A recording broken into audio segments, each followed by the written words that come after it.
10:25 de la mañana, arrancamos al pie del cañón. La nata sin filtro de este lunes está costando cada vez más el lunes porque se acerca fin de año y todo el cansancio acumulado y las ganas de vacaciones y de fiesta interminable nos pegan en el cuerpo. Sí, no, se nos va chupando la energía, ¿no? Sí. Sobre todo a los hinchas de Boca que morimos un poco cada fin de semana durante, ¿cuánto, Tartu? 60. Por lo menos 45, 70, mínimo 45, mínimo 45 minutos muertos en vida. Después 60, tenés bueno, razón. después 60, pero nos está haciendo difícil la vida. Sí, la están pasando mal, ¿no? Sí, la estamos pasando mal. Estamos Muy mal. sufriendo. Tremendo. Pero bueno. Y el año que viene va a ser peor. No, al contrario. Va a ser peor porque va a seguir Gago que no les gusta. Eso es un castigo divino. No sé Sí, si va a seguir Gago. Va a seguir. No sé. Vamos a ver. Tenemos el Mundial de Clubes, Sí. guarda, Ahí nosotros nos lucimos. Ustedes Es lo no nuestro. ganaron. Ay, ¿verdad? Dios mío. Yo fui a ver un partido del Alumni Azuleño. ¿De rugby? Ganamos. Ah, claro. Ganamos. Lo vi Ganamos. sacarse ¿Usted fotos. fue a ver rugby? Fíjate que pedí canje en todos lados diciendo que conocía a Andrea Rodríguez. ¿Y? Y me parece que hace mucho que se fue Andrea de Azul.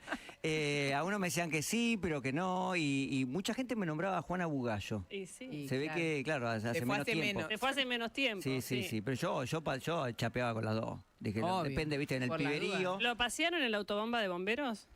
Estaba ocupado, viste, fue un fin de Resérvelo. semana muy Reserves largo. eso, reserves Pero fui a todo, la Pero usted, catedral, todo eso. bueno, yo estuve en Roberts, estuvimos de gira todos, ¿no? Todos. Sí. Fue el señor Guillermo Lobo fue a comer asado de Roberts. Ah, bueno. Wow. El pueblo de la ¿Qué se Dio- le vio? y lo- ¿Que había una aventura? ¿Una ala delta? ¿Un helicóptero? Pará. Volaron en No avión. le digo. Vos Volaron en avión, estaba en sí. el medio del campo ayer, Sí, un televisor con direct, ya sabemos qué, Sí. metido ahí en una covacha, no sé qué, y de repente me doy vuelta Eladio. Llega Qué todo el fuerte. país, llega todo el país, qué federal que es. no lo diga al aire porque se va a agrandar. Pero- Ya está agrandado, Sí. ¿no? Y con razón. Ya lo Pero dijo discúlpeme, la- Guillermo Lobo que estaba buceando en No, Robert, estaba fue- volando en avión. No, fue a comer avión un fue un asado a la casa buleador. de Pero la- fue a patria. comer un asado, Haciendo patria. y justo había alguien con avión y Y fueron a se dar una subió. vuelta. Y Cómo le gusta el avión, ¿eh? Cómo le gusta El avión. Le avión, el mandamos un buceo, beso la y a bandera. Karen. Y a Karen, su mujer también. un amigo de la casa. Sí, y yo no hice nada. Pero ¿Cómo no Usted hizo nos nada? debe el asado de la nata Trabajar. sin filtro. Vemos que el Eladio ya cumplió con el asado de su programa de TN y usted Sí. prometió. Era un pool party ahora en la diciembre, pool ¿no? party y sí, todo pool eso. party. Pool party en Excepto diciembre. Gonzalo Sánchez, que no le gusta, No. el resto viene. Igual el Sa- día no Sánchez votar, va de así que- traje. Yo voy por Zoom. No, si usted no viene, no hay fiesta. No, hay que hacerlo. No, Y Nati. Si viene García, no hay fiesta, pero tiene que venir. Sí, Sí, sí, yo quiero convengamos. que venga. Bien, lo vamos a hacer. Tenemos a alguien Hace ya, ¿eh? declaraciones. Ah, arranquemos. Bien. ¿Por qué la plata no alcanza, aun cuando baja la inflación y empiezan a recuperarse los salarios? Esto es interesante porque efectivamente la inflación baja, es una tendencia, el número lo dice, y los salarios también, en general los que están conveniados, están teniendo cierta recuperación, pero da esa sensación, queda esa sensación. Voy a contar, antes de pasar una nota, voy a contar algo que me manda un amigo de Mataderos. Me manda el fin de semana una foto de un local en el que aparece un cartelón, el local era una carnicería, un cartel ofreciendo carne en cuotas. Sí. Sí. A Sí. mí es impresionante, esto no... Era- Y la carne está en un precio relativamente bajo en Bajo comparado porque con está- otros. sí. Se supone que va a subir en breve y probablemente Siempre sube en en diciembre. febrero, pero muestra una cuestión de consumo que evidentemente los mismos los supermercados que están a promociones a full, digo, hay una cuestión de, efectivamente, el dato de inflación es que baja, el dato de recuperación del salario existe, pero la sensación es que no te alcanza para mucho aún. Porque la plata cambió el destino. Y a eso vamos. El costo de los servicios básicos pesan el doble que el año pasado en el gasto de las familias. En lo que va del 2024, los gastos de vivienda, electricidad, agua y combustibles acumulan un aumento del 200,4%, el doble de la inflación general que llega al 100,1% según el INDEC. Alejandro Einstois es economista e investigador del Instituto Interdisciplinario de Economía Política de la UBA CONICET. ¿Qué tal, Einstois? Jessica Bossi, el equipo de La Nata Sin Filtro, lo saludan. Hola Jessica, buen día. Buen día Bueno, a vos y a todo el estamos, equipo. gracias, igualmente. Estábamos haciendo esta mirada general respecto de esta sensación de que aunque ciertas variables de la economía mejoran, esta sensación de que no sigue alcanzando mes a mes la plata. ¿Cómo fue cambiando el peso de las facturas, sobre todo de servicios, en este último tiempo, en el peso que representan? Bueno, vos ahí tenés en los últimos meses tenés una fuerte recomposición de precios relativos, ¿no? entre los que están las tarifas y está el salario también. Vos ahí, en las tarifas, digamos, te diría, picaron en punta, impulsados principalmente por la devaluación del tipo de cambio al inicio del actual gobierno, 118%, y la necesidad de reducir subsidios que explicaban gran parte del déficit primario que el gobierno quería reducir. Entonces las tarifas picaron en punta, avanzaron rápido, crecieron fuerte en términos nominales, mientras que los salarios no acompañaron, claramente. Ahí tuviste al principio un cuasi congelamiento salarial, ¿no? En medio de la incertidumbre inicial y luego una fuerte recesión que te contuvo todo el sistema de paritarias, y eso hace, como vos decís, que el peso de los servicios públicos energéticos sobre el salario crezca. Nosotros hicimos una comparativa. Hoy, en el último informe, a nosotros nos da que el peso de la factura de luz y gas en el salario promedio del RIPTE, es decir, de un trabajador registrado del sector privado, es del 5,4%. En diciembre del año pasado, digamos en diciembre del 2023, ese valor era del 3%. Y ahí tenés un crecimiento, digamos, que no llega al doble, pero ha avanzado fuertemente. Alejandro, ¿qué tal? Sí. Cecilia Bufflet lo saluda.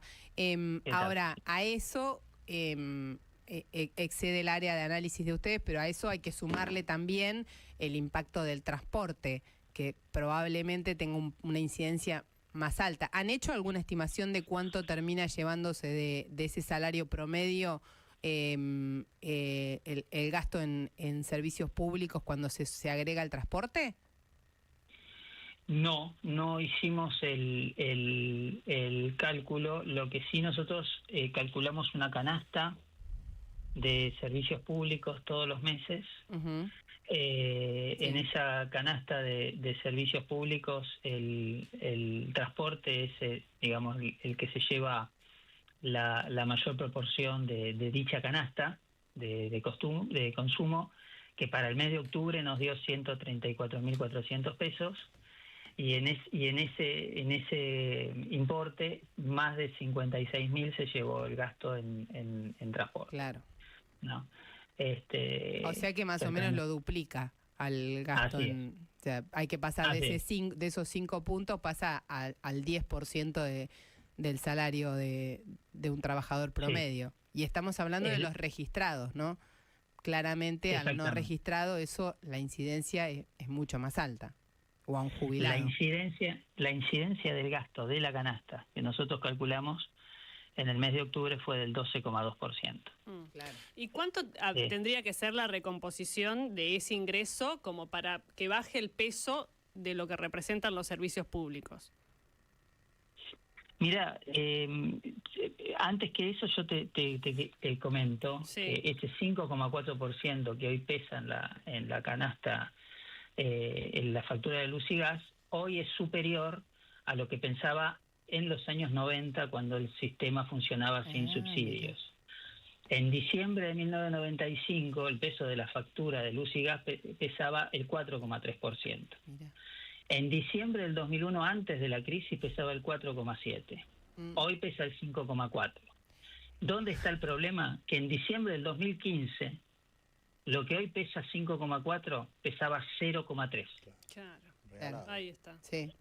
No, entonces, perdón, y también porque en el 95 ahora estos precios todavía tienen un nivel bastante alto de subsidio, y los del 95 probablemente no tenían casi nada, ¿o me equivoco? Prácticamente nada, no había subsidios, ese problema no estaba. En el 95, sin subsidios, era menos del 5% de los sueldos. En el 2024, con subsidios, es el 5,4% de los sueldos. Lo que se hizo pomada en el camino son los sueldos. Exactamente. Lo que cayó es el salario real. La energía adentro tiene un alto componente dolarizado, y los salarios reales en dólares se vieron muy perjudicados por el punto de arranque, digamos, Sí. y la recuperación es lenta todavía. Claro. No hay una recuperación del salario en dólares. Alejandro, me quedé pensando que hay un logro, que es que hubo un ajuste, un aumento de los servicios públicos, y eso no ¿cuál era el gran fantasma? Que todo eso iba a inflación y disparaba la inflación. Acá se vio aminorado. ¿Cómo fue ese impacto? Bueno, tuviste el aumento inicial, el ajuste inicial de las tarifas se reflejó en los índices de inflación, que, bueno, los del inicio de la actual administración fueron altos. Hoy tenés, digamos... Y después se siguió ajustando, aunque mínimamente hubo otros ajustes, más allá del inicial. Sí, pero marginales, digamos, por dos razones. La primera, hay una, digamos, una mirada más pragmática de los ajustes de tarifas por parte del Ministerio de Economía. Digamos, en este mes se debería haber empezado a realizar las revisiones tarifarias integrales, y el gobierno decidió posponerlas, aún sin fecha. Por el tema de la inflación. Por el tema de la inflación, exactamente, para no afectar los índices de los próximos meses. Y tenés un cierto viento de cola en el sector, donde, digamos, el costo de generación, es decir, los subsidios son la diferencia entre lo que nosotros pagamos en la factura y el costo de generar energía. Ese costo tendencialmente va a la baja, por dos razones. La primera, estacionalmente, tanto en primavera como en otoño, los precios de generación de la energía es baja porque no tenés que importar, básicamente. Y la finalización del gasoducto Perito Moreno, hoy, con el nuevo nombre, digamos, y la reversión del gasoducto del norte, eso te libera los cuellos de botella que tenía el sector energético para utilizar el gas propio de Vaca Muerta, que es más barato que el gas que importábamos por barco, y eso nos va a generar estructuralmente una caída de los costos que le va a quitar presión a los aumentos de tarifas en el futuro. Ahora, Alejandro, sí, perdón. No, perdón. Sí. Y en este proceso todavía falta recomposición tarifaria. Ahora, si no suben los sueldos, es difícil pensar que esa recomposición siga acelerando. Básicamente porque le va a pegar al nivel de actividad económica, que es como la nueva obsesión del ministro de Economía después de la inflación.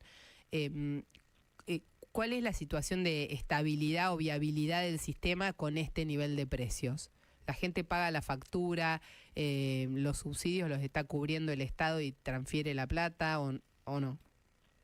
Esa es la sábana corta con la cual se enfrenta el gobierno en el 2025.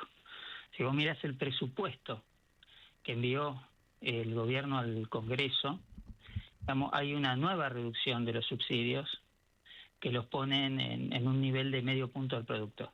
Digamos, para que tengamos una idea, digamos, esto sería un nivel donde solamente reciban subsidios aquellas familias vulnerables, es decir, y con un nivel de pobreza quizás no tan alto como el actual. El gran desafío del gobierno es que hoy 2 de cada 3 familias pagan entre el 30 y el 40% del costo de la energía. Entonces, vos tenés las familias de clase media que en promedio están pagando el 40% del costo de la energía que consumen, y las familias de ingresos bajos que pagan menos del 30, el 26% del costo energético. El resto de los segmentos de la demanda, es decir, los N1, las familias de ingresos altos ya están pagando el 100%, comercio e industria están pagando el 100%, es decir, todo el ajuste que resta para lograr la meta de recorte de subsidios del gobierno se va a concentrar en los sectores residenciales medios y bajos.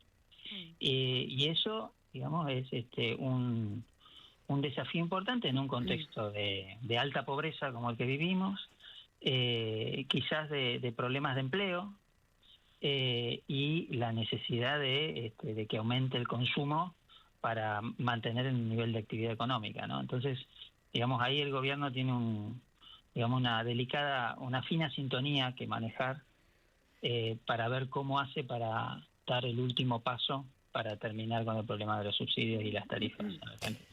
Gracias, Alejandro, por la comunicación. Alejandro Einstois, economista e investigador del Instituto Interdisciplinario de Economía Política de la Universidad de Buenos Aires, hablando de esta sensación general que hay, que es que no te sigue alcanzando la plata, más allá de que baja la inflación y más allá de que se recupera el salario. Bufflet, en un rato les voy a contar dos cosas. Uno, ¿Qué? todo mal con Villarroel, se sacó una foto, ¿Con quién ahora? no, con un fusil de asalto Ah, sí. Galileis N22. Sí. Levantó mucho el perfil. Les voy a contar cómo cayó esto en gobierno y les voy a contar el apoyo que le va a dar Kicillof a Cristina Kirchner. Pero antes, Ahora. sí, Se acordó tarde. bueno, Oh, en un ratito les cuento. ¿es un apoyo o una rendición? Pero Quintela. Quintela y Candela. Pero antes, Bufflet, el tema de la semana pasada fue Aerolíneas Argentinas y ahora hay expectativa e incertidumbre respecto de si ese conflicto sigue, escala, termina, hay acuerdo con los gremios, está pendiente la negociación. Acuerdo todavía no hay, pero sí hay una tregua y un compás de espera mientras están todos sentados en una mesa de negociación, algo que no ocurría hace mucho tiempo. El viernes, después de una reunión larga, larguísima, muy larga, donde pasaron por distintas instancias y distintos momentos cada uno de los gremios, donde me dicen que Aeronavegantes fue uno de los gremios más duros para avanzar en esa negociación. Lo que hubo es una especie de cuarto intermedio hasta hoy a las 4 de la tarde, donde vuelve a reunirse la empresa, Aerolíneas Argentinas, con 3 de los sindicatos, Aeronavegantes, personal aeronáutico, y que es el personal de tierra, y los pilotos. ¿Con qué intención? Con intención de discutir ahí la paritaria, el ajuste salarial desde mayo hasta acá para esos 3 gremios, porque no aceptaron la negociación intermedia que sí aceptaron el gremio del personal superior y el gremio de los técnicos aeronáuticos, la paritaria desde mayo hasta acá por un lado, y además los cambios en el convenio colectivo de trabajo. ¿Qué es lo que quiere el gobierno ahí? Que haya algunas señales de modificaciones de productividad de esos convenios. Sacar estas cosas que son fundamentalmente simbólicas y que hacen a la productividad de la empresa, como el remis que si te pasa a buscar a vos y yo vivo a 2 cuadras no me puede pasar a buscar a mí para ir al mismo destino, que el horario de trabajo no empiece en el viaje al punto de trabajo, sino que empiece cuando entras al aeropuerto a trabajar efectivamente, y que haya más flexibilidad, sobre todo en el tema de reprogramaciones, cantidad de horas voladas y demás. ¿Cuáles son la cantidad de horas que se pueden volar en Argentina según la regulación en Argentina? 80 horas mensuales. ¿Cuál es el promedio que se vuela en el sistema? Alrededor de 70. ¿Cuánto es lo que vuelan los pilotos y los aeronavegantes de Aerolíneas Argentinas? Entre 42 y 52. Entonces, aumentar la cantidad de horas que vuela un piloto le permite tener más flexibilidad en ese convenio, que hoy es muy rígido y le pone muchos costos adicionales. Los técnicos aeronáuticos negociaron parte de ese convenio ya en distintas etapas, y lo que hicieron fue ir sacándole. El gremio de Ricardo Sirielli, ¿no? El gremio de Ricardo Sirielli, con quien hablamos la semana pasada, y que generó mucho ruido esa entrevista y esa posición de él, porque lo que él dice es negociar cambios, yo negocio cambios en el convenio y dame puntos de salario. Digamos, la negociación de los técnicos lo que hizo fue llevarse, en vez de 12, 16 puntos de aumento salarial, con cambios, pero aceptando resultados por productividad dentro del gremio. Lo cierto es que lo más importante en este proceso es que en el mientras tanto no hay conflicto, que mientras se negocia no puede haber medidas de fuerza, que los pilotos aceptaron reprogramación de vuelos. Hasta acá tenían una manda que decía, si te llaman a trabajar horas extras, no podés aceptarlas, y eso había generado mucha presión incluso interna, porque para un piloto tomar un vuelo extra es un incremento salarial muy significativo, y el gremio le impedía tomar ese vuelo. Bueno, la reprogramación y el levantamiento de las medidas de fuerza cambia el clima. ¿Qué es lo que está de fondo? La amenaza del procedimiento preventivo de crisis. Y acá quiero decir una cosa, el gobierno dice, o aceptan el cambio de las condiciones del convenio colectivo de trabajo o la cierro, porque voy a llamar al procedimiento preventivo de crisis. es una falacia. El procedimiento preventivo de crisis no es para cerrar la empresa, es para modificarla y hacerla rentable y que funcione. Si no, lo que haría es quebrarla, no hacer un procedimiento preventivo de crisis. Cerrar la empresa como tal, hoy el gobierno, si no tiene una alternativa, no puede hacerlo, porque se queda el 60% del mercado argentino sin abastecimiento. Y eso es inviable, generaría un costo económico muy grande para la Argentina. Ahora, lo que sí es cierto es que está trabajando en el mientras tanto para que si el gobierno llegó hasta acá y logró que los gremios se sienten a negociar, porque vieron que del otro lado tenían la opción de buscar alternativas para operar todos los vuelos y los mercados que quedaban desabastecidos y parar aerolíneas y tener esa alternativa. Cambiando completamente de tema, el fin de semana fue muy fuerte, generó muchísimo impacto, sobre todo para lo que viene, si es que se rompe la paz en Rosario, si es que se termina esta especie de tregua, entre comillas, voy a decirlo, respecto de la violencia y el narcotráfico, y fue el asesinato al jefe de la barra de Rosario Central y a su segundo. Rolo, ¿cómo está esa situación? Y si se sabe algo de en qué contexto o en el marco de qué se dio este crimen. Si me matan, la ciudad se incendia. Eso dijo Andrés Pichín Bracamonte hace poco más de un mes, cuando al terminar el partido que Rosario Central le gana a Newell's, el clásico rosarino, lo atacan en la Plaza Lem, en Rosario, a tiros. No logran acertarle, él escapa por poco, pero envía ese mensaje. Él sabía que estaban buscando otra vez asesinarlo. Digo otra vez porque Andrés Pichín Bracamonte era el jefe de la barra brava de Rosario Central hacía 25 años. Estas cosas que tiene Rosario, donde todo está a la vista, todo está expuesto. Está el jefe de policía, el ministro de Seguridad, el señor jefe de la barra brava, todos se conocen, y como ocurría con los monos en algún momento, en un largo periodo de la historia rosarina, todos sabían quiénes eran, todos sabían qué hacía, pero nadie los metía presos.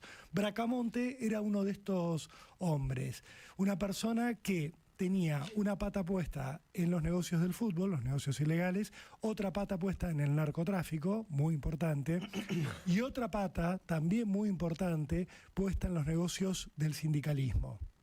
Bracamonte tenía enemigos por todos lados, tenía negocios ilegales por todos lados, y a lo largo de estos 25 años como jefe de la barra brava de Central y líder de estos negocios ilegales, habían atentado 26 veces contra su vida.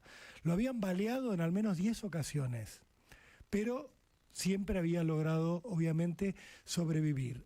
El último ataque, y parto desde ahí, en el cual él anuncia que si lo matan se va a prender fuego la ciudad de Rosario, se dio a la salida de un partido, y él interpretaba que ese ataque tenía que ver con una banda nueva que no estaba sentada a esta mesa de negociaciones extraoficial que todo Rosario cree que hubo en los últimos meses para lograr bajar la violencia en las calles rosarinas. Una mesa que tenía varias patas, donde estaba sentada la justicia, donde estaba el gobierno santafesino y donde había representantes del gobierno nacional, donde hubo una situación de paremos con los asesinatos y el terrorismo narco en la ciudad de Rosario, y después, como pensando en que después hubiera un ordenamiento y eventualmente una represalia o una consecuencia judicial por los negocios del narcotráfico. Pero la violencia estaba en niveles de control. ¿Qué ocurrió en los últimos meses? Apareció una banda nueva, una banda de jóvenes, le dicen en Rosario la banda de los menores, que no respetaba nada. Banda narco. Banda multipropósito, como son todas en Rosario, pero con una pata fuerte en el narcotráfico. Una banda que estaba desafiando a los monos, a Bracamonte y a otros capos narco, y que quería hacerse de territorios. Te hago una pregunta, Rolo. El fuego virtual que se estaba dando. Este jefe de la barra de Central, porque de alguna manera lo que dicen desde el gobierno de Santa Fe es, no, bueno, esto es un tema de barra, como de fútbol. Mentira. ¿Qué es? Es más que eso.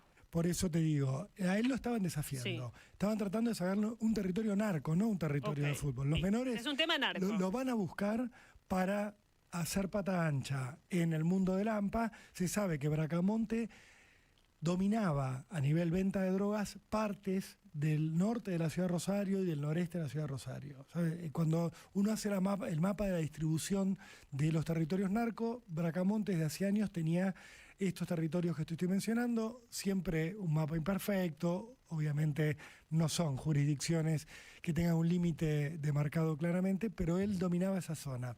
Bracamonte tenía muy buena relación con los monos. Los monos tienen una particularidad, están metidos en la barra de Newell's, donde son más visibles su vínculo con los jefes, pero también en la de Central. Los monos son capaces de desplegarte una bandera en la despedida de Maxi Rodríguez ante el Chiqui Tapia, Sí. Lionel Messi y Angelito Di María, con un mono con los anteojos puestos en la bandera, que es Guille Cantero, el jefe de los monos, pero también tiene una bandera permanente en la tribuna de Central que recuerda a Claudio el Pájaro Cantero, el asesinado líder de los monos. O sea, ellos están en todos lados, los monos. ¿Y este Pillín cómo se llevaba con los monos? Muy bien, tenía negocios, tenía un acuerdo de no agresión en determinados sectores, había tenido problemas con Esteban Lindor Alvarado, rival de los monos, pero Bracamonte hoy estaba a flote y con buena relación con los monos. Él, además, Bracamonte, tenía obviamente el dominio de todos los negocios ilegales de Central, estaba peleado con la actual dirigencia de Newell's, con la que encabeza, de Central, la que encabeza Gonzalo Belloso. Había habido ahí un tema nunca del todo aclarado con el regreso de Angelito Di María. Recuerdan ustedes que quiso volver a jugar desde Europa a Central, a su equipo, al equipo de sus amores, a Rosario, y que lo empezaron a amenazar con carteles, con pintadas y luego enviándole una cabeza de chancho con un balazo en la cabeza a su hermana. Eso trajo un conflicto en la interna de Bracamonte con otros sectores de la barra y con Belloso, con el presidente. No aclarada, no se sabe qué había en disputa en todo eso, pero está claro que la llegada o el regreso de Di María, campeón del mundo, a Central, lo obstaculizaron los narcos. Algunos lo atribuían a narcos de Newell's, otros a narcos en general, a un negocio en el cual otros no iban a entrar y Bracamonte sí. Había ahí un conflicto con respecto a los negocios del fútbol. Con el narco estaban estos menores desafiándolo y Bracamonte tenía otra pata. Para terminar de pintarles el personaje y ahora les cuento cómo lo asesinaron el sábado a la noche. Bracamonte era muy vivo, por algo le decían Pillín, para blanquear sus ingresos ilegales. Había formado distintas empresas. La más importante, que tenía un doble fin, el blanqueo de capitales ilegales y meterse en otro negocio, era una empresa dedicada a la provisión de baños químicos, de baños portátiles. También tenía una empresa de catering. ¿Te suena esto, tener catering? Cuando vos tenés empresa de catering. Sindicalismo. Sí, sindicalismo puro. Me suena. ¿Por qué? Porque donde hay una obra hay necesidad de un baño químico, 2 baños químicos y de alimentos, claro, de catering. ¿Qué venía haciendo Pillín Bracamonte en los últimos años? Estaba arreglado con gente de la UOCRA. La UOCRA sabés que es un caos con el Pata Medina, la asociación del Pata Medina, pero él tenía un vínculo con una parte de la UOCRA y si vos querías construir un edificio en Rosario, te llegaba el mensaje de la gente de Pillín Bracamonte y te decía, vos tenés que contratar a esta gente para los baños químicos y a esta gente para el catering. Empresas de Bracamonte. Si no, no tenías el permiso de obra, no podías avanzar. El permiso de obra sindical, viste que te tienen que dar el ok. Bueno, ese era el negocio de Bracamonte.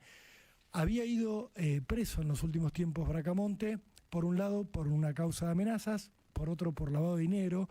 Le allanaron su lujosa casa en un barrio privado del barrio de la zona de Ibarlucea, donde vivía, barra brava narco, vivía en un barrio privado. Tenía una causa por violencia de género, porque había corrido a su pareja con un bate de béisbol. O sea, bueno, era un barra brava narco, chicos. O sea, digo, lo que les digo es, son estas historias de Rosario donde todos saben lo que hacen los delincuentes y dan vueltas sin problema. Todo lo que contaste hasta ahora, porque lo naturalizamos, es todo escandaloso. Todo Desde escandaloso. cómo, vos sabés cómo se dividía la recaudación de la droga por zona, todo el perfil de este personaje, todo público y sabido. Sí, todo público y sabido. Y así, bueno, terminó. Bueno, y él hasta advirtió su muerte. Él dijo, me van a matar y se va a prender fuego Rosario. A él lo venían persiguiendo en los últimos tiempos, él no podía entrar a la tribuna, un hombre que ha tenido por las causas judiciales, como Rafa Diceo en su momento, problemas de restricciones. En su momento él viajó a Sudáfrica para el Mundial 2010, lo deportaron, tuvo problemas en otros países intentando entrar a la cancha. Acá tenía restricciones para entrar al Estadio Central, pero él igual iba a la zona de la cancha cuando se jugaban los partidos, porque si no se quedaba sin su forma de ejercer el poder territorial, como le dicen, estar ahí, que lo vieran los barras. Entonces solía encontrar con su lugarteniente, el Rana Atardo, Daniel Atardo, en un bar de la zona cuando jugaba Central para dar órdenes, para que lo vieran, ver el partido por televisión y luego irse. Cuando fue Central News, lo atacaron a tiros. Él dijo, si me matan se prende fuego Rosario, y contó que los monos, esa misma noche del ataque, le habían ofrecido 10 autos con sicarios para ir a buscar a los tipos que lo habían baleado. Que él dijo que no, porque no quería hacer crecer el nivel de violencia. Eran los momentos en los cuales el gobierno nacional estaba poniendo mucha fuerza, mucha gente en Rosario para bajar la violencia narco, cosa que le venía saliendo bien hasta este momento, y había una suerte de pactos de no agresión, de tratar de arreglar las situaciones de conflicto de otra manera. ¿Qué ocurre? Pichín dice que no, pero lo cuenta públicamente, que lo estaban buscando y que los monos lo apoyaban. Deja correr esta situación. El sábado a la noche va a la zona del Estadio de Central, jugaban Central y San Lorenzo. Termina de ver el partido, se sube a su camioneta Chevrolet S10 con Daniel Rana Atardo, hacen unas cuadras, 500 metros desde que arrancan, y llegan a un sector en el cual ellos no se dieron cuenta en ese momento, 2 cuadras, Jessy, en las cuales estaba cortada la luz, del alumbrado público, 2 cuadras, sin luz. Frenan en un semáforo, se les aparecen 3 sicarios caminando, que claramente los estaban esperando, porque no iban a pie, y los balean. Les disparan al menos 11 tiros. Los matan arriba de la camioneta sin que lleguen a bajarse. A Atardo, que manejaba, y a Bracamonte, que como todo jefe barra, iba en el asiento del acompañante. Los cocinan ahí mismo y escapan a pie los sicarios. Quedan muertos en plena calle el jefe y el subjefe de la barra de Central. Los sicarios se van caminando, desaparecen. A partir de ahí, conmoción, obviamente, el Ministerio de Seguridad de la Nación entra en una situación de alerta máxima. Imagínate, Jessy, que están apostando mucho desde el Gobierno Nacional. Insisto con esto porque les preocupa mucho la paz en Rosario. Patricia Bullrich no puede viajar a Rosario porque está en Estados Unidos, tiene una serie de encuentros, una agenda con el FMI para mostrar resultados de su plan de seguridad, pero sí viaja Alejandra Monteoliva, que es la secretaria de Seguridad, su segunda, está en Rosario ahora, y se arman una serie de reuniones ayer para ver qué está ocurriendo y para ver qué puede llegar a pasar. Se anuncian refuerzos, hoy a mañana hubo una conferencia de prensa, donde hablaron el fiscal regional, Matías Merlo, el ministro de Justicia y Seguridad de Santa Fe, Pablo Cococcioni, como te decía, la secretaria Monteoliva, y donde habló el fiscal Alejandro Farlazo, que es el que tiene a cargo la investigación, que confirmó que fueron 11 los disparos contra Bracamonte y Atardo, que lo que más le llama la atención es el tema del corte de luz. ¿Por qué? Porque en el lugar donde lo atacan a esta pareja, donde atacan el vehículo de Pichín Bracamonte y de su lugarteniente, la luz estaba cortada, pero desde el día anterior. O sea, no era un corte que venía desde hace tiempo. Se había cortado la noche anterior, se produjo el asesinato, llegó la medianoche del sábado y volvió la luz en esas 2 cuadras. Lo que creen, lo que sospecha, lo que teme, te diría el fiscal Farlazo, es que hayan cortado la luz en esas 2 cuadras en connivencia con los sicarios para que lo ejecutaran a Bracamonte en la oscuridad. No creen que haya sido un corte casual. O sea, creen que cortan la luz para que Bracamonte, cuando frena en ese lugar, estuviera regalado, para que no viera venir a los sicarios. Eso lo pueden comprobar fácilmente. Sí, están pidiendo informes a la empresa Provincial de Energía para ver por qué se produjo el corte, que fue solo en 2 cuadras, de toda una avenida, y justo en las 2 cuadras donde lo matan a Bracamonte. Insisto, es muy raro que los sicarios vayan a pie, Jessy, por eso tanta sospecha. Vamos a ver cómo sigue esto. Temen una respuesta de la gente de Bracamonte y de los monos que se sienten desafiados, pues si realmente está esta banda, los menores, que ya los habían marcado, que vienen desafiando al establishment narco provocando distintos disturbios y matando ni más ni menos que al jefe de la barra central, lo que va a haber es claramente una represalia, una retaliación por parte de los monos y la gente de Bracamonte que va a derivar en derramamiento de sangre. En una Rosario que venía tranquila en cuanto a los niveles de violencia, tiene los índices más bajos de homicidios de los últimos 10 años, pero ahora nadie sabe cómo puede continuar esto después de este atentado. Ese personaje es fabuloso. Sí, yo estoy contenta porque no se llama más Néstor Kirchner. Bueno, no ni se que podía hablar de llamar todo Néstor eso. Kirchner. Ni que hablar de todo eso. Ni que hablar. Pero muy atinado el nombre La elección justificado. de Perito Moreno. Ni Es que hablar. cierto que no es de los Pero más Perito Moreno no- reivindicados. Tendría que haber figurita del Perito Moreno. Tendría que haber... Arranca Gonzalo Sánchez en la campaña. Sánchez, le voy a dar una idea. Subió. Siga, ¿Por siga. qué no hace el documental y o por la su- biopic del Perito Por Moreno? supuesto que Ahí sí, está. me ofrezco. Si están escuchando, acá hay una persona que puede defender los intereses de los valores del Perito Que Moreno. después la vea Bien. García. Ahí El está. Inca no te lo va a Sí, me suceder. apoya en esta, lo sé. Sí, obvio. No, no. Ahí subió a todos a su bondi. Vamos, Pero vamos. vamos a hablar ahora del primer tema que tiene que ver con la decisión de desregular el servicio de correos. Los operadores podrán fijar con total libertad la dotación del personal, modalidad, tipos de servicios prestados, equipos, medios de transporte y locales que requieran. También el precio de los servicios. Federico Sturzenegger, ministro de Desregulación y Transformación del Estado, está en línea. ¿Qué tal, ministro? Jessica, vos y el equipo de La Nata Sin Filtro lo saludan. ¿Cómo estás, Jessica? Un gusto acompañarte a vos y todo el equipo. Bien, cuéntenos qué significa esta decisión de desregular el servicio de correos, que nos suena a todos, que no sé si en esta mesa alguien usa el correo, nos suena a algo muy del pasado. No, es muy importante hacer esto porque el comercio se está migrando a una modalidad mucho más online y entonces para que miles de pymes están llegando directamente a sus consumidores y para eso tienen que tener una manera muy ágil de conectar su producción y su venta con los clientes, ¿no? Entonces tenemos en realidad que permitir que ese tipo de, digamos, de operación se pueda hacer con total libertad.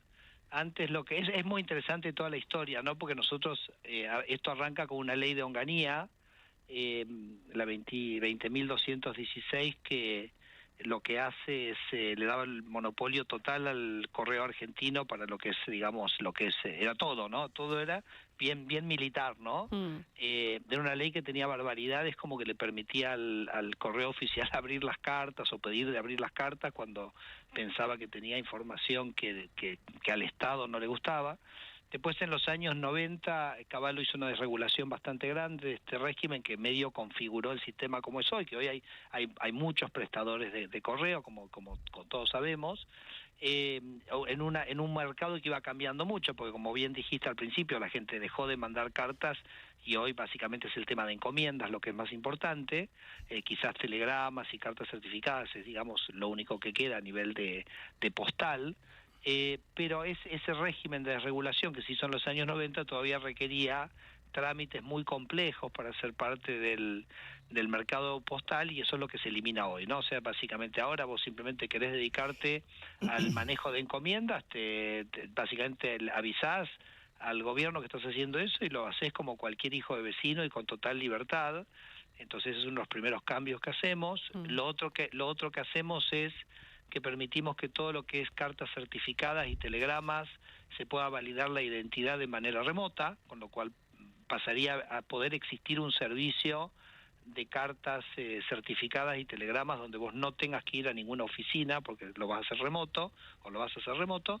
Y después lo otro que se hace es que se elimina en lo que se llama mensajería urbana, que es el correo dentro de una ciudad. También había un registro, había que anotarse, tenías que decir qué vehículos ibas a usar, qué instalaciones, tu plan de negocios, todas esas cosas. Ahora se elimina todo eso, incluyendo, quiero enfatizar este punto, el tema de los vehículos, porque entonces ahora si vos sos un comercio y querés dedicarte a hacer como un lugar de punto de entrega de mercadería, de proveedores, digamos, que venden online, etcétera, lo vas a poder hacer como un operador. Sí, y para un punto quería aclarar, cuando decía lo de las cartas certificadas de manera online, por ejemplo, mando una carta documento, no tengo que ir hasta el correo o hasta un lugar físico a firmar, ¿eso se va a poder hacer todo vía online?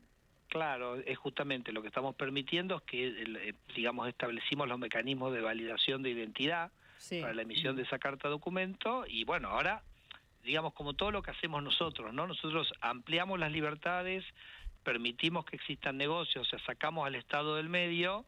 Bueno, ahora el desafío es que las empresas privadas, incluso el Correo Argentino, empiecen a desarrollar estos servicios. Ya digamos, ahora ya es una cuestión del sector privado que pueda recoger el guante y hacer estas cosas que, bueno, yo creo que el espíritu general de todo lo que hacemos es dar más libertad para que los distintos operadores en cada uno de los mercados puedan ofrecer mejores servicios a sus clientes, ¿no? Federico, ¿cómo estás? Cecilia Bufflet lo saluda.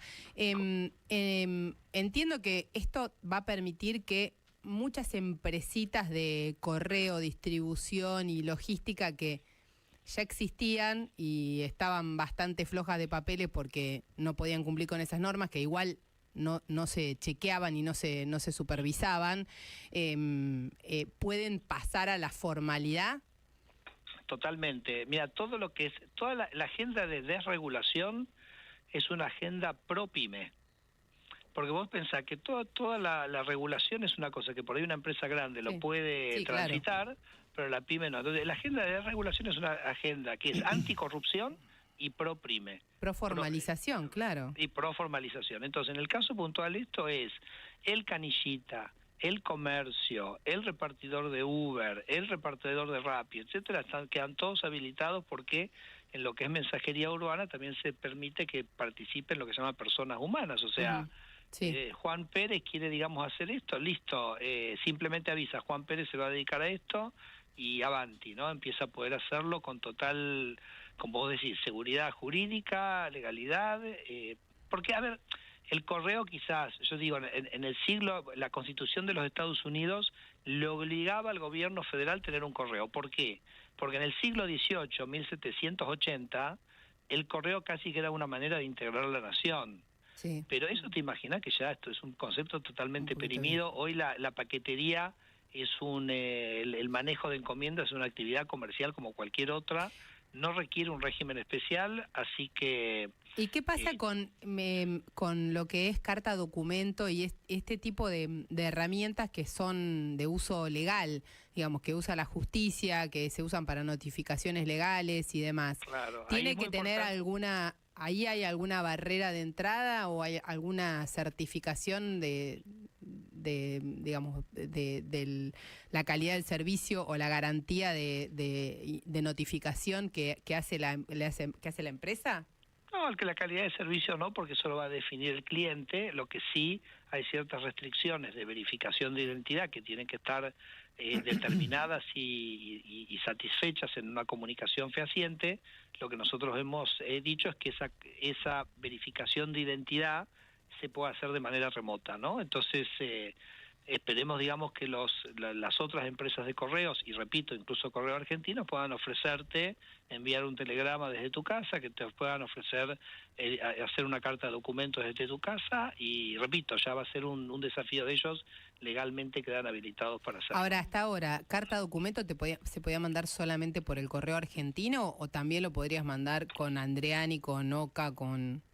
Digo marcas comerciales para entenderlo. Sí, no, podías mandar con cualquier correo, pero siempre tenías como que irte, digamos, a la sucursal, ¿no? Así que todo apunta a mejorarle un poco la calidad de vida a la gente y facilitarle las cosas. Sí, ¿Y cuál es la idea de qué hacer con el Correo Argentino? ¿Privatizarlo? ¿Que el Estado siga gestionándolo? Hay un tema ahí central, a no ser que se modifique, que es el proceso electoral, en el que el correo cumple una función, la de dirección de servicios electorales puntualmente. ¿Hay una idea sobre qué hacer? El decreto es, digamos, bastante claro al respecto de que el servicio electoral va a seguir siendo provisto por el Correo Argentino. Eso queda, digamos, como excluido, digamos, de este tema. La verdad que el presidente ha dicho que todas las empresas que digamos generan servicios que podría dar el sector privado, Correos es una uno evidente, ¿no? Por ejemplo, en encomiendas, Correo Argentino tiene solo un 17% de participación del mercado, así que queda totalmente clarísimo que es una actividad que la puede hacer el sector privado. Tienen que ir a un proceso de privatización en alguna forma, ¿no? O sea, o se privatizará, o se concesionará, o se transferirá a los empleados, digamos, cualquiera de las formas en que pueda hacerse. Correos, la verdad que en esta gestión ha tenido un cambio bastante significativo, ha bajado de 16.000 empleados a unos 12.000 empleados, sin afectar verdaderamente la calidad del servicio que presta. Te habla un poco, ¿no? Un poco del dislate, ¿no? Que heredamos del gobierno anterior. Ha dejado de tener pérdidas, pero bueno, eso no obsta que la voluntad de este gobierno, Jessica, es avanzar con la privatización, en realidad, de todas las empresas públicas. ¿Está en contacto con Elon Musk? Mira, no hemos hablado. Sí sé que el presidente le pasó mis datos y que Elon, digamos, en ese chat que tiene con el presidente, le agradeció y le dijo que se iba a poner en contacto, pero todavía no he tenido el gusto. Te digo, soy un gran admirador de Elon Musk por las cosas que ha logrado, y así que bueno, ahí estoy esperando. Le tiene que pasar la motosierra, porque el cargo, al menos esto lo dijo Musk en una entrevista con Tucker Carlson, que se va a crear un departamento de gobernanza eficiente. Y es más, dijo, hay 428 agencias federales, ¿para qué tanto? Sí, le está copiando el discurso, le digo, Sí, yo un poco si tuviera la oportunidad de hablar con él, lo que le diría es que no es tanto un tema de hacer eficiente el gobierno, sino de plantearte qué cosas debiera hacer el gobierno y qué no, ¿no? Porque yo a veces siempre cuento una historia de un economista chileno, se llama José Piñera, que hace unos años vino y habló con un político muy importante de Argentina, ¿no? De hecho fue uno de los candidatos presidenciales del año pasado. Y entonces le pregunta, ¿vos cuál es tu objetivo? ¿Qué es lo que querrías hacer? Y él le contestó, yo quiero que el Estado funcione eficientemente. Y entonces este economista chilena le dijo, vos sos de los que quieren fertilizar la maleza, ¿no? O sea, como la idea es que vos, antes de ver si algo lo haces funcionar bien o no, te tenés que preguntar si eso que querés hacer que funcione bien debiera existir o no. O sea, si volvemos nosotros al tema de los correos, o sea, la verdad que para qué un registro, que acaba de desaparecer el registro de entidades postales. O sea, la actividad es una actividad como actividad comercial como cualquier otra, entonces no tiene que tener ninguna cosa. Entonces la idea no tendría que ser, mejoremos este registro, hagámoslo más sencillo, hagámoslo más eficiente, sino hacerte esa interpelación afuera sobre si eso que claro, si es afuera o no es afuera, ¿no? Claro. Entonces eso me parece que es un poco lo que hace, y por eso me parece que no es tanto un tema de eficiencia del gobierno, sino de qué cosas debiera hacer o no. Sturzenegger está mostrando la diferencia entre los libertarios y Trump, que quiere poner tarifas, quiere regular unas cuantas cosas. Estoy hablando del gobierno. Y te cuento una historia. Hay una biografía de Elon Musk que es extraordinaria, que acaba de salir, de un escritor que se llama Walter Isaacson. Sí, entonces es muy buena. Vos sí está obsesionada. Sí, es buenísima, sí. No, es buenísima. Entonces hay una escena donde él está empezando su empresa de cohetes, que se llama Starlink. SpaceX, porque tiene tantas y todas son increíbles. Bueno, Starlink obviamente es complemento de eso, pero es la que provee Internet, ¿no? Entonces, SpaceX. Entonces, en un momento de la reunión, uno de los ingenieros le dice, bueno, tenemos que hacer estos test para los cohetes, ¿no? Entonces Elon Musk, esto está narrado en el libro, ¿no? Elon Musk lo mira al grupo y le dice, bueno, me gustaría que ustedes me indiquen quién es el ingeniero que pidió todos estos test, me lo traigan, así procedo a despedirlo, ¿no? Porque él consideraba que eran como cosas innecesarias, ¿no? Entonces todos quedan como ahí como medio temblando, porque además es como bastante duro él en algunas ocasiones, y entonces alguien le dice, no, pero ¿sabes lo que pasa, Elon? Que este test nos los pide la NASA, y la NASA es la que nos está contratando los cohetes, o sea, nuestro cliente nos está pidiendo estos test. Entonces se agarra la cabeza Elon Musk y dice, ahora entiendo por qué a ellos los cohetes les cuestan $2.000 millones cuando podrían costar 200 millones, porque si vos querés que cuando el cohete salga, que el cohete no pueda tener ninguna falla, entonces le tengo que poner este sistema, termino con un cohete que es 10 veces más pesado, que es 10 veces más caro de producir, que me lleva 10 años más producirlo, y por eso el programa espacial de la NASA había fracasado, ¿correcto? En vez de arriesgarse a experimentar un poco más y aceptar que, digamos, algunas cosas en el camino pueden fracasar. Entonces, él le dice a sus empleados, no es sobre minimizar el riesgo, sino que es sobre identificar cuándo tenés un problema y resolverlo. Y te cuento esto, Jessica, porque esto tiene mucho que ver con el enfoque de la regulación.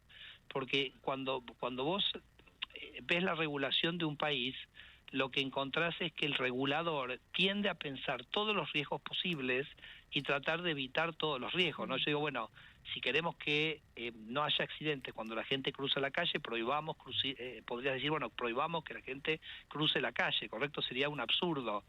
Entonces, me parece que es muy importante entender, poder poner en la misma balanza, esa regulación reduce riesgos, pero al mismo tiempo mata un montón de cosas que dejan de existir por la propia regulación, ¿no? Hay que encontrar un balance un poquito más razonable. Así que bueno, Elon es bastante inspirador él mismo de lo que estamos haciendo acá, pero así que bueno, esperemos que puedan hacerlo en el contexto de la economía norteamericana también. Me gustaría que le dijera motosierra en inglés en esa conversación, pero bueno, cuando ocurra. Chainsaw. Ah, muy bien, muy bien. Chainsaw Massacre. Sí. Película. Sí. Pero acordate que también otro tema importante a destacar, o sea, la motosierra lo que permite es bajarle los impuestos a la gente, porque cada gasto público que se elimina con la motosierra es un peso de menos que hay que cobrarle a la gente para financiar ese gasto, ¿no? Entonces, la motosierra es el vehículo, es el mecanismo por el cual la presidencia de Javier Milei va a poder terminar eventualmente generando una mucha menor carga impositiva. La estamos esperando todavía. No, es que ya pero está. que venga. Jessica, me lo sacaste de la boca, que ya está ocurriendo, porque ¿cuál fue el primer impuesto gigantesco que ya el presidente bajó? La inflación. Porque esa motosierra le permitió parar la emisión monetaria, y eso es lo que ha permitido la baja en el impuesto inflacionario, que quizás es como medio oculto, ¿no? Medio como que no nos damos cuenta, pero era un monstruo que nos comía los bolsillos. Entonces, y ahora seguirá con la baja del impuesto país, ya se implementó la baja de bienes personales, se han bajado aranceles, o sea que hay una baja de impuestos ya muy significativa entre la baja de inflación y la baja de los otros impuestos. Y eso es todo gracias a la motosierra. Gracias, ministro, por la comunicación. Federico Sturzenegger, ministro de Desregulación y Transformación del Estado. Estuvo la semana pasada, el presidente lo fue a visitar en el edificio de Shell, sobre todo para saludar a los empleados, asesores. Él lo hace mucho con el Ministerio de Economía, fue un poco más allá porque lo que le da Sturzenegger es medidas que a diario se van publicando en el boletín oficial sobre la desregulación, y sabemos que a Milei le encanta. Él se dijo a sí mismo, soy el topo dentro del Estado, con lo cual es uno de los ministros preferidos del presidente. Prometí hablar de Villarruel. Sí. Levantó mucho el perfil el fin de semana Victoria Villarruel, la vicepresidente, y generó ruido porque va en el sentido que no le gusta al gobierno, y es que tenga una agenda propia distinta a la del presidente, que busque capitalizar, dicen en el gobierno, en su propia imagen, cuando todos deben trabajar para la construcción o el afianzamiento, ya más que construcción, de la imagen de Javier Milei, que en las encuestas, al menos la mayoría, lo que dice es que recuperó lo que había perdido, sobre todo a partir de lo que fue la discusión de las jubilaciones. Villarruel estuvo, por un lado, en el Festival de Bandos Militares en Campo de Polo, de bandas, sí, por supuesto se la vio saludando a las tribunas y demás. Después estuvo en un encuentro de defensa y seguridad de Versa. Armas increíbles. Marca de armas, y ahí... Una fábrica argentina de armas. Para todos los tiradores argentinos es un orgullo Versa. Digo, va tocando puntos sensibles, no es que fue a cualquier lugar, una fábrica emblemática argentina. Ahí, en toda esta actividad del fin de semana, que combina dos cuestiones muy vinculadas a la seguridad, a lo militar y demás, se la vio en tanques, se la vio con un fusil, yo decía antes, una foto con un Galil Ace N22. Villarruel sabe tirar. Sí. Ese día había un polígono, ella no fue al polígono. Hay toda una cuestión de exaltación del uso de las armas en este gobierno, y sale Villarruel luqueada, como básicamente parece un soldado, mostrando esta foto, que el impacto que genera en Casa Rosada es verla a ella tratando de generar su propio proyecto político en disidencia con el presidente de la Nación. Antes, viernes, sábado, hubo una jugada de cuentas de libertarios, seguidores de Javier Milei en Twitter, diciendo que había caído la imagen de Villarroel mientras había crecido la del presidente. Las imágenes que juntaron y ponían en comparación una columnita con Milei y otra columnita con Villarroel. Era fake. Wow. Aunque no hubiera sido fake, hubiese sido también la necesidad de poner una chicana frente a la vicepresidenta, a quien la acusan de, además, entorpecer desde el Senado la aprobación del pliego de Ariel Lijo a la Corte Suprema de Justicia. Ella ya dijo que no le gustaba. O sea, le mandaron a los trolls con información falsa que hablaba de encuestas. Esa información ese es el dato, digamos. A la noche estuvo el sábado, mucho más interesante, recibiendo a los visitantes en el Congreso, a la gente común y corriente en la noche de los museos. Ahí fuera de su contexto armamentístico, militar y toda esta cuestión, estuvo recibiendo a la gente, como la... Bienvenido a la anfitriona del Senado, lo llevaba a los chicos a caminar. Por eso, insisto, levanta muchísimo el perfil. Hay una cuestión de imagen y de estética muy cuidada, aunque ella no la cuente. Por ejemplo, sé que Graciela Ocampo es quien la viste y le arma a medida su propio look. Hay un asesoramiento de María Torres, que tiene toda una línea de accesorios, M&M Torres, que también uno la ve siempre muy impecable y con una línea muy clara en las presentaciones que hace desde el Senado de la Nación hasta cuando hace estas actividades, que sumo la última actividad que hizo, después eso. Fue al McDonald's, se sacó una foto con todos los empleados, como había hecho en una famosa pizzería también, buscando esta cosa de ir atando símbolos que le interesan y dando mensajes que le interesan. Esto que genera más ruido. Más ruido con el gobierno nacional. Pregunto, porque esto de ir a McDonald's yo lo leía también en clave de todo el mensaje de la Semana Libertario. Sí. Hablábamos de la misa, cómo siguieron las elecciones de Trump. Se mostraban comiendo hamburguesas de McDonald's, diciendo nosotros apoyamos el capitalismo, es como un símbolo. Sí. Ella va y toca ahí, o sea, eso va de la mano de los ideales libertarios. Todo el tema de las armas no puede escandalizar mucho al gobierno cuando Milei y Patricia Bullrich se subieron a tanques y se sacaron fotos arriba de los tanques con la ametralladora, y también han tenido muestras de uso de armas desde Santiago Caputo para abajo, varios de los ministros.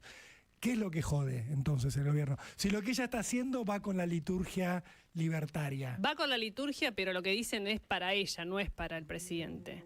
Y con esto cierro, el puntal en esa discusión que dijo va a terminar abrazada al busto de Isabelita sola, es Lilia Lemoine. Lilia Lemoine es la principal dentro de las filas de los libertarios que cuestiona a Victoria Villarroel. Ha tenido encontronazos en el Senado, porque ustedes saben, Lilia está en la Cámara de Diputados y alguna vez cruzó para el otro lado y no la pasó muy bien.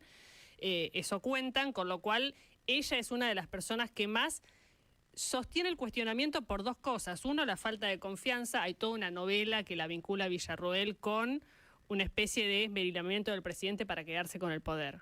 No hay pruebas de esto, pero sí está esta cuestión de sospechas sobre una conspiración, la relación con Macri, la relación con determinados sectores del Círculo Rojo. Mucha paranoia, ¿no? Eso por un lado. Y por otro lado, esta cuestión de efectivamente tratar ella, que está en su derecho de capitalizar su propia imagen, hace mucho ruido porque ella no es presidenta. Es la segunda. Y todo indica que tampoco sería sucesora por elección del propio presidente. Igual falta un montón. Sí, pero también está cumpliendo un poco con la tradición de los vicepresidentes argentinos. ¿Qué? Siempre son un dolor de huevo. Es la verdad. O sea, para quien gobierna siempre terminan siendo una cuestión compleja. Y no importa qué valor representen. Villarroel es lo mismo que pudo ser Chacho en su momento, o que pudo ser Cobos, o que pudo ser alguno que se me escapa ahora del peronismo. Está siendo un poco contando la misma historia que nos cuentan siempre. Lo que ocurre paradójicamente acá es que no fue un partido, una alianza la que le impuso a Milei la llegada de Villarroel, sino que él la eligió. Eligió él. Es su decisión. Es cierto. Y aparte hay otra cuestión, me parece. Ella le está jugando al mismo terreno y con el mismo electorado. O sea, no es que se desmarca y toma posiciones de izquierda. Toma las posiciones de Milei, pero lleva agua para su molino. Lleva agua para su molino en una trampa. Está en una trampa, porque si vos ves la misma encuesta en la que citaban imágenes de uno y otro, Milei estaba arriba de 50, ella arriba de 40. El presidente es Milei, y en todo caso, si hay un proceso de voto electoral, va a ser Milei ella tiene el viento de cola y tiene una imagen y una gran comunicación que despliega ella, pero la pregunta es, fuera de lo que es el dispositivo libertario, ¿cuánto vale? Es pregunta. 11:42 de la mañana. Aprendimos hace poco, la verdad, con Valencia, el término de dana, que ahora lo vamos a explicar bien. Y la pregunta es si hay riesgo de dana en la Argentina. Cindy Fernández es comunicadora meteorológica del Servicio Meteorológico Nacional. ¿Qué tal, Cindy? Jessica Bossi y el equipo de La Nata Sin Filtro te saludan. ¿Qué tal? ¿Cómo están? Muy buenos días para todos. Bueno, explícanos primero qué es DANA. ¿Qué quiere decir? Bueno, a ver, DANA es un acrónimo de depresión atmosférica en niveles altos. ¿Sí? Eso es lo que quiere decir, D-A-N-A, ¿sí? Depresión atmosférica en niveles altos, que llevado así de una manera bastante más coloquial, lo que quiere decir es que hay bajas presiones no en superficie, sino por encima de la troposfera, ¿sí? Cuando se forman estas bajas presiones a altura, se dice que hay una dana, o en Argentina lo llamamos con otro nombre que es baja segregada. Sí. ¿Esto siempre existió y ahora se le puso un nombre, o tenía ese nombre y no lo conocíamos hasta Valencia con lo que pasó y generalmente y generó muchísimo impacto en todo el mundo? Es un fenómeno completamente natural, que es muy común, muy habitual. Les diría que prácticamente todos los meses hay un fenómeno como estos. Lo que ocurre es que no todos generan las mismas consecuencias, porque si bien estas bajas presiones en altura se forman, son completamente habituales, incluso aquí en Argentina son completamente habituales, que generen o no unas lluvias como la magnitud de la que vimos en Valencia, depende mucho de las condiciones, el entorno en el cual se desplaza este sistema de baja presión, ¿sí? Porque la baja presión lo que genera es la inestabilidad. Ahora después el combustible y la energía se lo da, y sobre todo el agua, ¿sí? El vapor, el agua necesaria para llover, se lo da el entorno en el cual se forma este sistema. Entonces, si bien estas bajas son completamente normales y habituales, no todas dejan unas precipitaciones de esta intensidad. Sí, Cindy, Gonzalo Sánchez te saluda. ¿Cómo estás? Lo que más o menos creo haber comprendido es que que la dana puede existir en cualquier sitio, pero lo que complejiza Valencia es su orografía, por ejemplo, su sistema de ríos, de serranías, etcétera, etcétera, etcétera, que con una lluvia torrencial desmesurada, provocó un colapso de justamente de todo el escenario geográfico. Me parece que eso es lo que pasa, lo que ha ocurrido, pero lo que te quería preguntar es, en Argentina, ¿qué es lo más extremo que hemos tenido en tormentas de este tipo? ¿Cuál sería la de Bahía Blanca? ¿O cuál sería la más comparable con lo que pasó en Valencia? Bueno, nosotros tuvimos una situación bastante similar, también generada por una baja segregada, es decir, por lo que en España se conoce como dana, que fue la inundación de La Plata.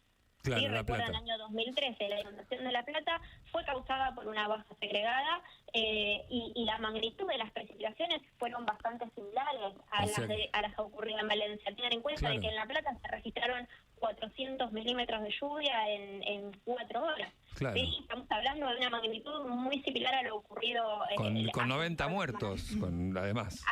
Claro, por supuesto, porque esta cantidad de lluvia en tan poco tiempo es inevitable que tenga consecuencias, ¿sí? Claro. O sea, sobre todo si cae en una zona urbana, donde sabemos que debido al asfalto o al cemento, la absorción del agua es inferior y prácticamente toda esa precipitación de golpe se transforma en escorrentía. Te hago una más. Hay un debate alrededor de la dana de Valencia, que está bueno, que es debate de época, que tiene que ver con si es cambio climático o no es por el cambio climático. Y siempre aparecen, y está bien, me parece que aparezcan, aquellos que te dicen, no, mira, en Valencia en el 52 pasó una tormenta de las mismas características y rompió todo.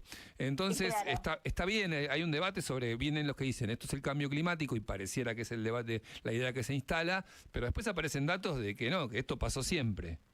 Claro, porque hay hay una cierta confusión con cambio climático. El cambio climático no genera los fenómenos meteorológicos. Los fenómenos meteorológicos son naturales, ocurrieron siempre. ¿Sí? De hecho, cuando uno mira los registros anteriormente, constantemente aparecen eventos de lluvias torrenciales, constantemente aparecen daños, esto en España, esto en Argentina, esto en todos los lugares de latitudes medias que es donde se forman estas danas.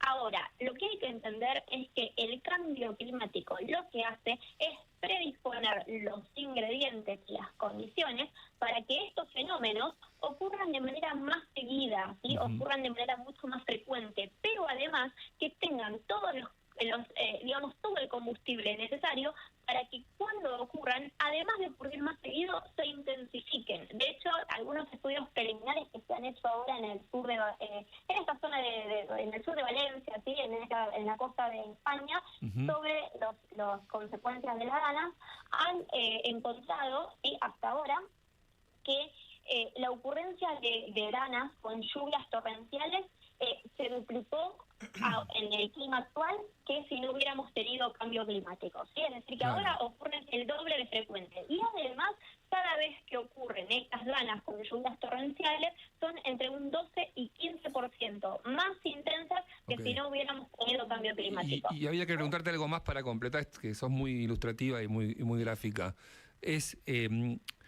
Valencia es un lugar desarrollado de condiciones de infraestructura que uno supone que son buenas. Bueno, La Plata posiblemente no tanto, pero la pregunta es, ¿están preparadas ciudades como, no sé, como Buenos Aires, el conurbano, el Gran Rosario, Córdoba, Santa Fe? No sé, ¿estamos preparados para que haya cada vez más frecuencia para poder resistir o mitigar asuntos de este tipo? A ver, quizás yo no soy la persona adecuada para responder eso, pero sí lo que puedo decir es que creo yo, sí, esto en mi opinión, ninguna ciudad del mundo está preparada para recibir 400, 500 milímetros de lluvia en 4 o 5 horas, ¿sí? Porque son lluvias completamente extremas. Las ciudades, algunas, ¿no? Vamos a hablar de las más avanzadas, sin poner nombres, porque no les sabría decir cuáles son las más avanzadas, pero las ciudades se adaptan, se preparan para soportar lluvias que están dentro de los extremos que se consideran más frecuentes, más normales. Uno se prepara para lluvias extremas que tienen una recurrencia de una vez cada 5 años, o a lo sumo una vez cada 10 años. Fenómenos como la dana, fíjense que la última vez que Valencia tuvo una precipitación como esta fue en la década de 60. ¿Sí? Entonces, ya básicamente las generaciones actuales nunca vivieron una lluvia como esta. Y en general no se prepara en las ciudades para soportar precipitaciones que tienen un periodo de recurrencia tan largo. ¿Sí? Inviable, claro. Sí, con lluvias más extremas, pero que son más ocurren de manera más frecuente, ¿sí? Claro. Entonces, a ver, hay que entender que los fenómenos como estos, las ciudades no están preparadas y probablemente nunca se prepare una ciudad pensando en un evento tan extremo, porque económicamente no es viable, ¿sí? Gastar tanta cantidad de plata para un evento que ocurre cada 70 años, quizás muchos gobiernos piensan que eso no es redituable. O sea, quizás sí, lo estoy pensando ahora, pero sí las personas tenemos que entender que con el cambio climático los eventos extremos, quizás no tan extremos, pero extremos así, que generan gran cantidad de daños y víctimas, se están volviendo más frecuentes, se están volviendo más intensos, y por eso cuando hablamos de cambio climático hablamos de adaptarnos. Nosotros sabemos lo que el cambio climático está haciendo en la actualidad, sabemos que intensifica los fenómenos meteorológicos y además sabemos que el cambio climático continúa aumentando y por lo tanto esperamos que la frecuencia e intensidad de todos los fenómenos también se incremente. Eso no lo vamos a poder parar y no estamos haciendo nada por pararlo, lamentablemente. Entonces, solamente nos queda educarnos y adaptarnos a la nueva realidad para de esta manera poder reducir la cantidad de víctimas y de pérdidas cada vez que ocurre un fenómeno como este. Ojalá así sea. Gracias, Cindy, por la comunicación. Cindy Fernández, comunicadora meteorológica del Servicio Meteorológico Nacional, hablando del riesgo de dana, una palabra que si bien existía, ahora se nos pegó a partir de las imágenes de película, que son reales, no es ciencia ficción, de Valencia. Gracias a todos los medios que se hacen eco de la entrevista de Sturzenegger con esta definición de privatizar el correo argentino. Está abriendo la home de Infobae. Gracias por eso. Y Kicillof. Yo les había dicho que Axel Kicillof, después de darle batalla a Cristina Kirchner diciendo, o no diciendo justamente que ella debía ser la candidata a presidir el PJ, generó una distancia muy fuerte. De fondo, ¿qué es lo que se discutía? Que Kicillof no quiere ser otro Alberto Fernández, no solo en términos de eventual candidato a presidente en el 2027, sino también en su gestión diaria. Había un acuerdo político en la primera gobernación que era Máximo Kirchner a la política de la provincia de Buenos Aires como jefe, Axel Kicillof jefe de la gestión, que una vez que se da la revalidación en el año pasado, Kicillof dice, bueno, ahora debo ser yo quien conduzca la política y la gestión a la vez. Se acabó la división de tareas, la división de poderes. En el marco de esta situación, ¿qué es lo que pasa? Se va a conocer el miércoles probablemente, todo indica que esto es así, ya tiene fecha, el fallo de la Cámara de Casación sobre el juicio de vialidad por el que Cristina Kirchner ya tiene una condena, 6 años de prisión, en una causa por defraudación del Estado. Las famosas rutas del sur, las de las empresas de Lázaro Báez, por la que Cristina fue juzgada junto a otros funcionarios o exfuncionarios de ese gobierno en su momento. Todo indica que se va a ratificar esa condena, que va a ser apelada. Cristina va a ir a la Corte y ahí se va a determinar de dirimir probablemente no solo la condena, sino también si queda en pie la inhabilitación para ejercer cargos públicos, que esto sí le importa verdaderamente a Cristina Kirchner, porque se está hablando de que puede ser candidata a diputada el año que viene por la provincia de Buenos Aires. Pero esto lo que trajo también es un correlato político, que es que con Cristina, en una posibilidad de un fallo en contra, una decisión judicial en contra, un revés en Comodoro Pi, vuelve a alinear a todo el kirchnerismo y el peronismo detrás de su figura. Yo estaba viendo hoy a la mañana lo que había sido la reacción de Cristina Kirchner frente al fallo. ¿Se acuerdan que convocó a YouTube y ahí dijo, no soy mascota del poder, esto no es contra mí, es contra el peronismo? Sí. Esa había sido su reacción muy fuerte en ese momento, que dijo, no voy a ser candidata a nada, sí, a los gritos, muy enojada, cuando el Tribunal Oral Federal 2 la condenó. Bueno, este miércoles espera una reacción probablemente con movilización. Y aquí es donde digo, Kicillof, además de hoy públicamente decir que todo se trataba de una persecución política, es decir, sale a defender a Cristina Kirchner, moviliza. ¿Y por qué moviliza? Porque hay una orden desde La Patria es el Otro. La Patria es el Otro es un pedazo de la Cámpora, digo la Cámpora por Andrés Larroque, que es ministro de Desarrollo Social de Axel Kicillof, que ya no pertenece a la Cámpora, sino que es una estructura que trabaja para la candidatura de Kicillof, convocó para el miércoles a las 11 en tribunales. Esto quiere decir que más allá de la declaración pública del gobernador, lo que va a haber es un intento de movilización. Por supuesto van a estar los incondicionales a Cristina Kirchner, pero también Kicillof dice, yo voy a llevar a quienes son las agrupaciones que están trabajando para mí en un gesto de apoyo total. De hecho, van a empezar a circular un texto que se titula Basta de persecución judicial a Cristina Fernández de Kirchner, muy en línea con lo que vienen planteando hace años, y ahí básicamente lo que piden es, bueno, un apoyo que es por Cristina, por la historia del peronismo, etcétera, etcétera, con lo cual este miércoles va a estar caliente seguramente la zona de tribunales a la espera de esta decisión de la justicia que, insisto, todo indica, fueron las tapas de los diarios del fin de semana, está muy sabido que esa decisión va a ir en ese sentido, que es ratificar los 6 años de prisión de Cristina Kirchner en el caso Vialidad.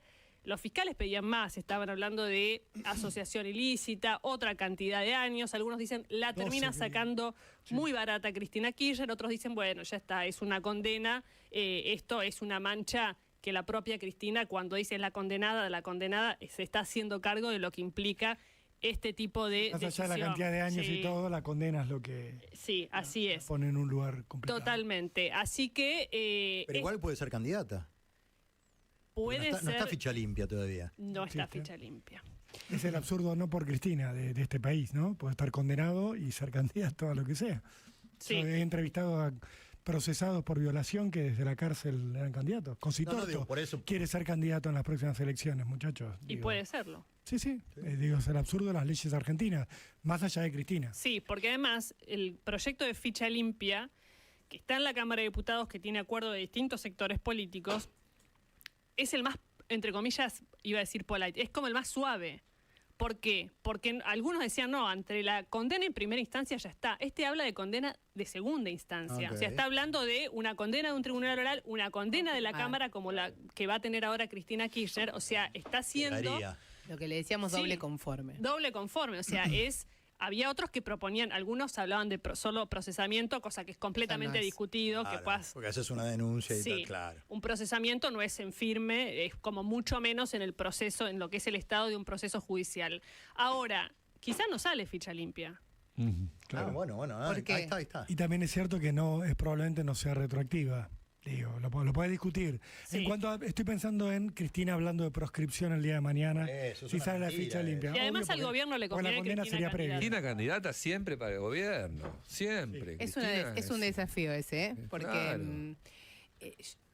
lo refleja creo que Jorge Liotti en su columna Sí. del domingo. Pero los últimos 15 días, yo en cada reunión que estuve con alguien del mundo financiero o económico, lo que se pregunta, la nueva pregunta es, ¿el riego país vale en menos de 900? Bueno, ahora lo que hay que mirar es qué pasa en las elecciones del año que viene. Claro. Pero siempre Y quieren Cristina una gana- más. Si a Cristina le va bien en la provincia de Buenos Aires, es un problema. 46 puntos. me dijo que también si tiene le una va mal, intención de voto del 46%. lo escuché también decir es a- cierto que si le va mal, Se clava. Milei gana un espacio Claro. que no Pero- tiene hasta ahora, ¿no? Escuché Pero que Nehamskins es un punto. dice Facundo. Facundo, ¿no? 46% de intención de voto. Bueno, hay que estar atento también, ¿no? A la operación Falta de un las encuestas que montón. empieza a levantar también. Hay que, porque ya, viste, desde Ushuaia hasta Washington, las encuestas ya están. Están muy cuestionadas. Sí, Canadá. Exacto. y las que pican en punta muchas veces pican con intereses creados. Es Digo, cierto. hay que tener en cuenta eso. Sí, sí. Eso es cierto, también si uno ve la personalidad de Javier Milei, le encantaría ganarle a Cristina Kirchner en la provincia de Buenos Aires como ganarle la pulseada a Mauricio Macri. Cristina, Las dos cosas. Cristina Las dos le, cosas. le dijo mono relojero a Milei, le dijo idiota, salió como medio cada vez más Salió a jugar al estilo jugar Milei. el mandril, a usar las palabras de Pero ahí Milei. Eso la debilita. Ahí gana Milei. Me parece que no Sí, importa, pero porque es el ella estilo tiene de que. Me parece que hay un cambio en la aparición del fin de semana, incluso hasta en la forma en que estaba, como se presentó, si miren los videos, menos glamorosa, por decirlo de alguna manera. Está en campaña. Está en campaña. campaña. Claramente en campaña usando palabras agresivas. Siempre en campaña viste de jean. Eso. ¿Estás, Juan? Ah, muy bien, me asustaste. Salí del cubo. ¿Por qué? Estás en un caño. Estoy acá. Del firme. baño. Del caño. No, estoy en el living de la casa de mi amigo, Ok. Oh. intentando molestarlo lo menos posible. Pero bueno, empecemos. Como estoy en Barcelona, y como cada lunes vamos a hablar hoy de los aportes de la cocina española al mundo. Y por eso el vino que vamos a recomendar hoy es el vermut. ¿Saben que hay un vermú muy rico que se llama vermú Vicenzo, de Catena Zapata? El vermú es una bebida que entró a España desde Barcelona y que hace tiempo se transformó con una nueva bebida de moda que reemplazó bastante la cerveza y el vino en los bares, en las juntadas. Pero acá hay una diferencia, se toma solo. ¿Por qué? Porque son ricos, porque no vale la pena mucho molestarles, cambiarles el sabor, ponerles soda, jugos, naranjas, limones. Por eso propongo este para tomar de verdad porque es realmente rico. El vermú, ¿saben? Es un vino, se llama vino fortificado, aromatizado, y este vermú rosso Vincenzo proviene de las raíces de la familia Catena. Nicola, el fundador de la bodega, llegó con esta receta de su papá, Vincenzo, justamente, de ahí el nombre del vermú, y está infusionado con hierbas, flores, raíces, cortezas, cítricos y especias, y se prepara con una base de vino blanco. Lo Es un queremos vermú probar bastante pronto. amargo, fresco, complejo. Lo van a probar pronto, tranquilos. El lunes que viene estaría allí con ellos. Tiene 16,5 de alcohol, o sea, un poquito más que un vino corriente, y es perfecto para tomar así solo, con un vasito de encanta. hielo para disfrutar, porque tiene un gran sabor. para acompañar unas tapas, una picada, el verano, vermú, vincenzo, rosso de Catena, la verdad que está muy bueno. Pero vamos a hablar un poco de esto, de la cocina española y cómo la cocina española pasó de ser una cocina menor, verdaderamente, a creerse la mejor del mundo. ¿Es así, verdaderamente? Bueno, veamos un poco eso. ¿Qué impuso, qué inventó en los últimos años la cocina española? Francia fue siempre ese centro en la cocina clásica y moderna hasta 1980 más o menos, momento en que España se transformó en el centro de la vanguardia. A partir de 1990 más o menos, los mejores restaurantes del mundo en general estuvieron en España y eso dice algunas cosas. La cocina española, eso, como decíamos, no era algo apreciable, respetada, era una cocina simple, platos de cuchara, campesina, un poco atrasada. Bueno, digamos, como su país, como su economía, seguramente por efectos sobre todo del franquismo, entre los 30 y los 70, gobernó acá la dictadura franquista y eso logró un país absolutamente atrasado con respecto a sus vecinos, con respecto a Italia, Francia. Bueno, hay un ejemplo claro en nosotros que es que a principios del siglo XX se impuso en la Argentina tanto más la cocina italiana que la española, cuando llegaron más o menos la misma cantidad de migrantes. Si pensamos en los platos clásicos argentinos, la mayoría son de origen italiano y no español. La milanesa, las pastas, las pizzas, etc. De la cocina española no adoptamos tantas cosas y eso no es porque no vinieron españoles. Es simplemente porque tenían una cocina bastante atrasada. Y eso también yo creo que es parte de su éxito actual. Que la cocina española no tuvo ese pasado que venerar, como glorias que mantener. Había, por supuesto, como dijimos, platos tradicionales, pero la alta cocina no existía acá y eso en algún momento les dio esa libertad de crear todo lo que no había. Cosa que la cocina francesa no supo, no quiso alejarse de esa cocina que sí tenía, clásica, pomposa, renombrada. Los franceses tuvieron demasiado respeto por sí mismos, demasiado ego por sí mismos, y no modificaron mucho en los últimos 40, 50 años su gran cocina, y por eso se quedaron bastante retrasados. La española tenía todo por delante, y en algún momento quisieron dejar de ver a sus vecinos franceses e italianos como sinónimos de la gran gastronomía. Hay un ejemplo claro, que es la primera guía Michelin, esta guía que es como el templo de lo que dice que está bien o mal los mejores restaurantes del mundo, salió acá en España en 1974. ¿Y saben qué pasó? No le dio ni una sola estrella a un restaurante español. O sea, no destacó con una calificación de un buen restaurante a ningún restaurante en toda España, en 1974. Hoy hay 15 3 estrellas en España, que es la máxima distinción. Por ejemplo, en Argentina no hay ni uno con 3 estrellas y acá hay 15. Seguramente lo primero que escuchamos de la cocina española, lo primero que resonó en el mundo, fue ese concepto de las tapas. Fue como lo primero que la cocina española exportó al mundo, que se hizo conocido. Pero esto no quiere decir nada. Digo, las tapas no es una innovación en la comida, sino solo una idea. Claro. Es lo que ahora en Argentina está tan de moda y se llama platitos. ¿Vieron los restaurantes de platitos? Y es lo que hoy el 80% de los restaurantes que hablan en Buenos Aires tienen ese sistema. Se trata de compartir pequeñas raciones en el centro de la mesa, tomar algo mientras tanto, pero una tapa puede ser absolutamente cualquier cosa. Es lo que los vascos, la tapa es de origen andaluz, los vascos a esto le llaman pinchos. No es algo sobre pan, como solemos pensar, sino una pequeña ración de absolutamente cualquier cosa.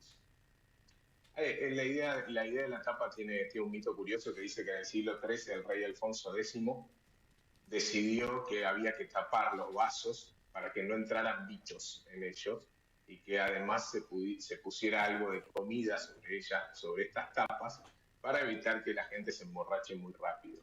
Ese es el mito de origen de la idea de la tapa. La tapa acá es ir de bar en bar, probando como la especialidad de cada uno, tomando una bebida, un vermú en este caso, y es lo más común ahora, con cada tapita que uno se come, pero no es nada específico.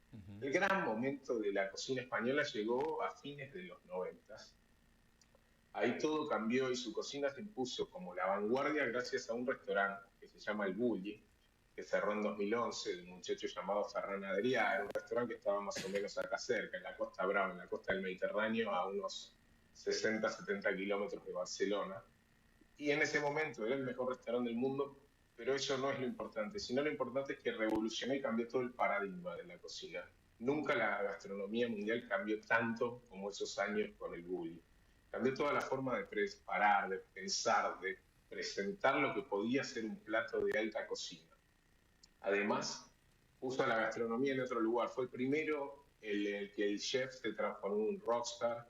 Fue el primero que puso en el tapete la idea que comer y cocinar era algo bien visto. ¿Usted comió en el bully, Caparrós? Sí. ¿Sí? Sí. ¿Qué comió? ¿Aceitunas deconstruidas? No llegué, lastimosamente. No llegó. No, fui a comer a los que ellos tuvieron acá hace 3 meses. Fui a comer al que tienen ahora en Barcelona, que se llama Enigma, sí, que es lo más parecido a lo que hacían en el bully. Okay. Pero bueno, es como una nostalgia de sí mismo. Fue una comida absolutamente increíble, pero menos compleja, rebuscada y conceptual de lo que hacían en el bully. Esta cosa del bully fue la que inventó la idea de que hasta ese momento, cuando vos ibas a comer al gran restaurante, ibas a buscar sabores conocidos, ibas a buscar que te sirvan la carne de la manera más perfecta, exacta. En cambio, estos muchachos decidieron cambiar eso y que lo que te iban a servir en el gran restaurante eran experiencias, sorpresas, chistes, engaños. Querían generarte un pasado, recuerdos, no buscar la seguridad en la comida, sino ese placer en lo desconocido, en la incertidumbre. Es eso que decía Gonza, antes de la revolución bully, uno cuando le servían un plato se daba cuenta rápido que iba a comer. Claro. En cambio, estos muchachos cambiaron todo eso. Aquello que era evidente, con estos muchachos ya no era más. Vos creías que te ibas a comer una aceituna y en realidad te explotaba algo en la boca, tal cual, que tenía sabor a cualquier cosa, absolutamente. Sí. Te daban una frutilla que en realidad era un salmón relleno de, yo qué sé, de foie gras. Acá vino Dante Liporache con todo su conocimiento a instalar un poco eso. Él cocinó un tiempo ahí, hizo una pasantía allí, trabajó un tiempo allá. Claro. Y Dante es el que más intenta, el que más reproduce, el que más juega con este sentido de la interpelación, del engaño, de la creatividad, de la ciencia al servicio de la cocina, que impuso el bully en aquellos momentos. O sea, que Dante, si quieren ver un poco cómo podía llegar a ser esa cocina, el restaurante de Dante, Mercado de Liniers, es el que más se le acerca en Buenos Aires. Este muchacho, Ferran Adrià, esos días dijo, el bully era levantarte por la mañana e intentar hacer algo que no había hecho nadie antes en el mundo. Bueno, un poco pretencioso, pero era verdad. Era por primera vez un restaurante que cerraba 6 meses al año para poder crear el menú del año siguiente, por ejemplo. Era la primera vez que un restaurante servía 40 platos uno detrás del otro, en vez de una entrada, un plato, un prepostre y lo que sea. Era el primero que imponía la idea de que si pago mucho por comer, dame muchas sensaciones, muchas técnicas, muchos productos, muchos sabores. Por primera vez esa idea de lo conceptual estaba por encima de la preparación y había una gran puesta en escena. Inventaron algunos conceptos que quizás nos son un poco lejanos, pero la cocina retomó mucho después de eso, que es, por ejemplo, de construir una idea. Por ejemplo, esto de te quiero servir una tortilla de papas y en vez de servírtela hago una espuma de papa con un huevo pochado, con una sopa de cebolla, que en tu boca se reproduzca el sabor de una tortilla de papas, pero que en las texturas, en lo visual, sea algo totalmente distinto. Estos muchachos inventan, por ejemplo, los helados calientes, las esferificaciones, que es esta idea de hacer bolitas que explotan en la boca, los aires, las espumas, los sifones para hacer esas espumas, cosas que la cocina reprodujo mucho y mal después de eso. También lo que impuso fue una idea que se ve mucho ahora, que es la idea del mar y montaña. No sé si la habrán escuchado nombrar. Sí. Es la idea de servir platos, carnes y pescados, hongos y mariscos. La idea de que la combinación de lo del mar y lo de la tierra hace que todo se potencie más y más umami y todo más rico. Juanchi, estamos como muy justos hoy con el tiempo, así que si vamos redondeando, mucho mejor. Bueno, inventaron todo, inventaron la idea de los platos, los recipientes. Gran redondeo, Bueno, ya está. Hicieron todo. No, bueno, Te esperen quiero. un segundo. De ahí salieron todos los mejores cocineros que hubo en los 2010, en los 2020, los Roca, los Bottura, los Redzepi, que son los que impusieron la cocina después. Bueno, cuando termina el bully, cuando cierra el bully, lo que sucede en la cocina mundial es una vuelta a lo simple. Una vuelta más al producto, al alimento, a no jugar tanto con la cocina molecular. Y eso fue liderado sobre todo por lo que se conoce acá como la nueva cocina vasca. O sea, pasamos de esa cocina catalana, que era la vanguardia, a una cocina en el norte de España que pasó a ser la nueva vanguardia. Esos muchachos catalanes imponen lo que hoy se come en el mundo, esa idea del producto, la idea de que el asado, los asadores y el fuego se transforman en la mejor técnica de cocción. Crean una escuela de cocina, que hoy es una de las escuelas seguramente más importantes del mundo, que se llama el Basque Culinary Center. En España también se da el congreso más importante del mundo de cocina, que es el Madrid Fusión, donde se presentan todas las novedades más importantes. Pero hay una cosa importante que es que estamos hablando siempre de la alta cocina, de cómo los vascos en sus grandes restaurantes impusieron la idea del producto, de los pescados a la brasa, de los mariscos, de las carnes viejas y maduradas, a diferencia de nosotros que comemos carnes jóvenes, del bully y demás. Pero este fenómeno en España se ve clarísimo que no es solo cosa de ricos, que es de pocos. Esto provocó mejor comida en todos los niveles, mejores productos. Si vas a un mercado, cualquier menú del día en un bar, en los restaurantes, en el supermercado, se nota eso mucho. El comensal demanda mucho más y el cocinero así está obligado a ofrecer mejores cosas en todos los precios. Juanchi, tenés una luz roja en la frente, sí, fíjate. Para terminar, sí. Hay una lista muy caprichosa que dice cuáles son los mejores restaurantes del mundo y el primero, el segundo y el cuarto son españoles.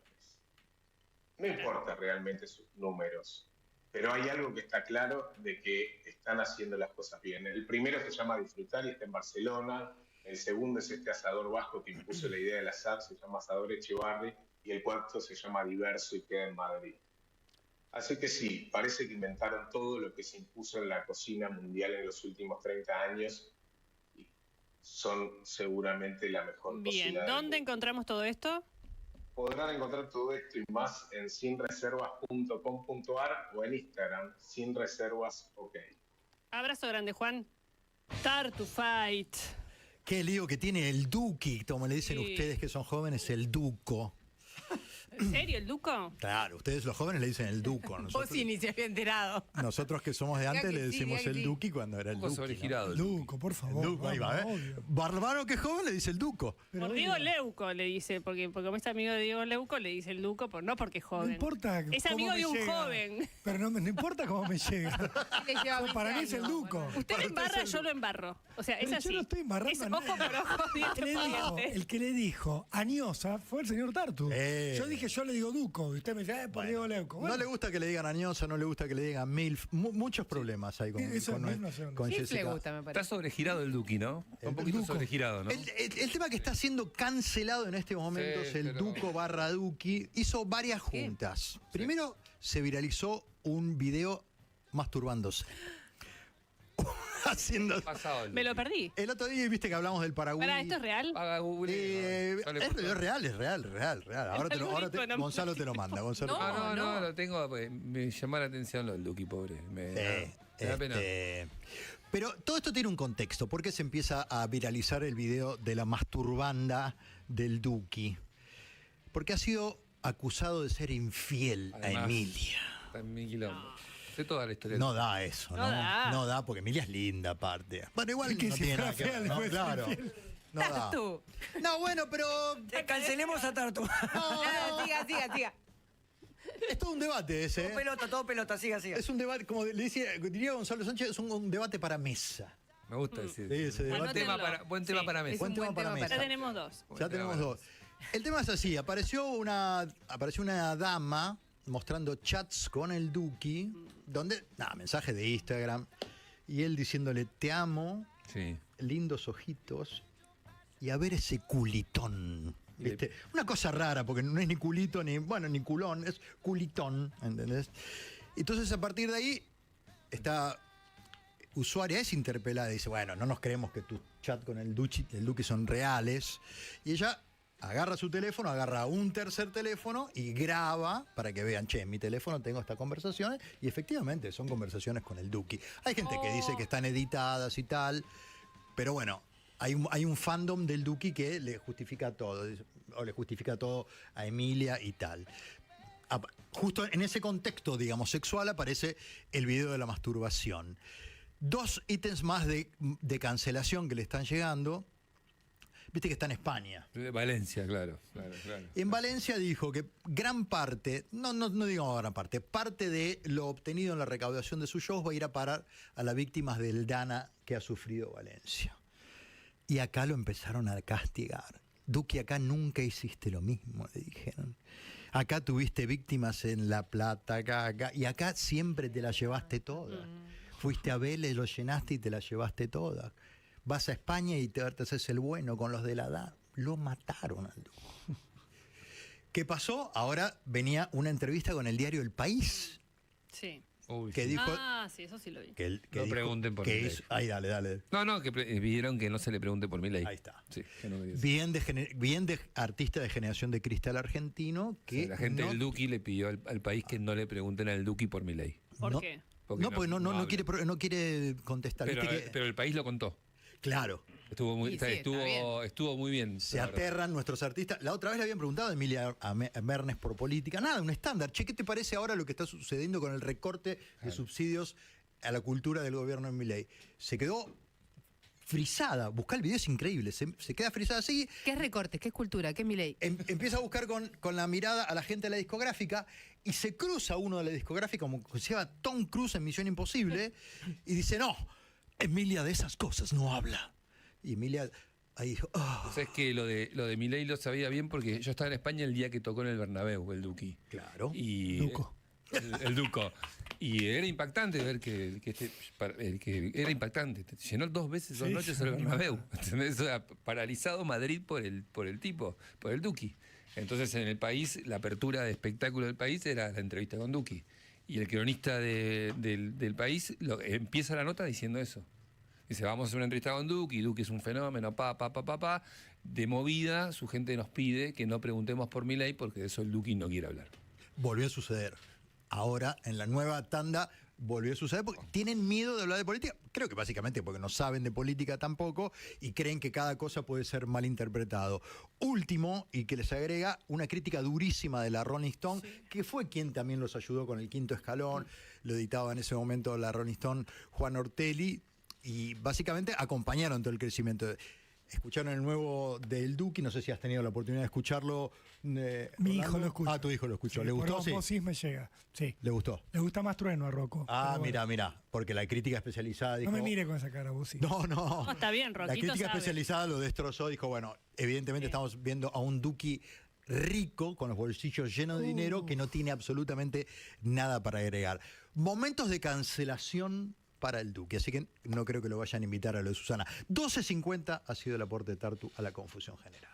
No. Miércoles y viernes es el García Peleador, el de los lunes es conciliador, buena onda, azuleño, estuve charlando con Andrea un rato. Gracias a todos los que fueron a ver la charla el sábado y a todos las fuerzas vivas de la ciudad que me acompañaron tanto en la calle como en el trail completo.